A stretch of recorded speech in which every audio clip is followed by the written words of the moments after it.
Hello, this is Marlon Eric Lima. This is my first wave application for spoken word. For the beginning of this poem, I need a little bit of crowd participation, and my camera woman's going to help me out with that. See, when I say hip-hop ain't dead for the beginning, I expect the response of what? Alright. Hip-hop ain't dead. What? Hip-hop ain't dead. What? Hip-hop ain't dead. What? Yet it's bleeding instead. Its lifeline is slowly fading. Each breath of air from its lungs is escaping.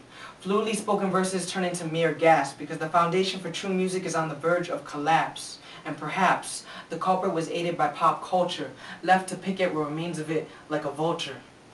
The media was used as a weapon to its eventual demise, hidden behind a promotionally supportive disguise. And before hip-hop had the time to realize its life was threatened by a publicized homicide. Hip-hop was stabbed by the microphones of all of those who failed to uphold all its true virtues and invaluable worth.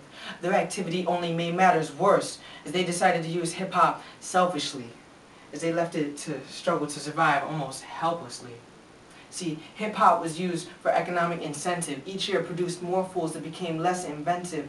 True MCs is what hip-hop began to lack, as all these unoriginal copycats came and spat their crap. See, they made something catchy to catch attention, not intellect. It seems that less and less a verse will make sense in retrospect. Get silly. I think what they meant to say was get stupid. You see, they called their work a song and gave it just a mindless chorus, recited without thought in an attempt not to bore us. What it bore instead were all these falsely advertised notions.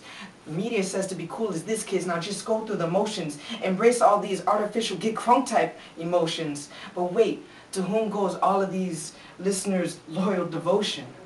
Certainly not hip-hop, because it's still bleeding at a steady pace. So we must be the ones to apply the bandage to this damage and not let this art form go to waste. First, let's separate those only interested in the paper chase with those who actually support hip-hop in good taste.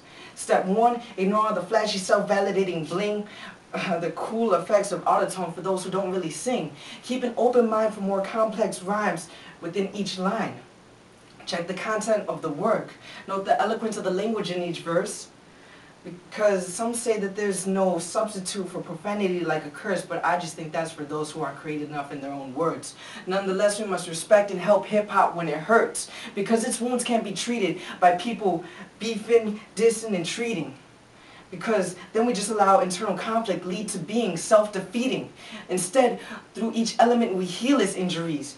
B-boying, graffiti art, DJing, and real MCs. Let the breakbeat gradually soothe its miseries. And breathe our good intentions into its lungs for much needed energy, because otherwise we just show a disrespect with our apathy. We must keep hip-hop alive and breathing with an abstract oxygen mask. Let us be the ones to apply its metaphorical cast. So that just leaves me left with one question to ask. Do you think you're ready for that task? Thank you.